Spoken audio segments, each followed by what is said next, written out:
ஆப்பிரிக்காவில் இந்த ஆண்டு பதிவான குரங்கம்மை தொற்றாளர்களின் எண்ணிக்கை 18,700 தாண்டியுள்ளது என ஆப்பிரிக்க ஒன்றிய சுகாதார நிறுவனம் தெரிவித்துள்ளது. நம்பகமான பார்வை. இப்ப யாரும் வர்ற வரைக்கும் காத்திருக்க தேவையில்லை. ஒரே வாரத்தில் 1200 தொற்றாளர்கள் பதிவாகியுள்ளனர். இவ்வாண்டு ஆப்பிரிக்காவில் குரங்கம்மை தொற்றால் சுமார் 540 பேர் உயிரிழந்துள்ளனர். கொங்கோ குடியரசு அதிகம் பாதிக்கப்பட்ட நாடாக அடையாளம் காணப்பட்டுள்ளது.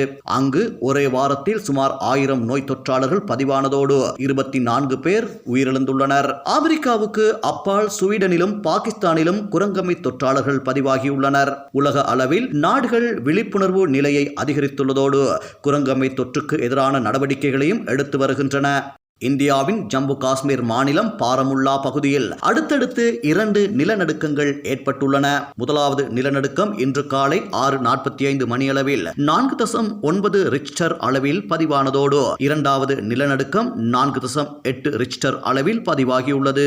வெனிசுலாவில் கடந்த மாதம் இடம்பெற்ற ஜனாதிபதி தேர்தலில் நிக்கோலஸ் மதுரோ வெற்றி பெற்றுள்ளதாக அறிவிக்கப்பட்டதை தொடர்ந்து அங்கு மக்கள் போராட்டத்தில் ஈடுபட்டு வருகின்றனர். இந்நிலையில் நேற்று வெனிசுலா தலைநகரில் அதிகளவான போலீசார் மற்றும் இராணுவத்தினர் குவிக்கப்பட்டதால் அங்கு பரபரப்பு மேலும் அதிகரித்துள்ளது.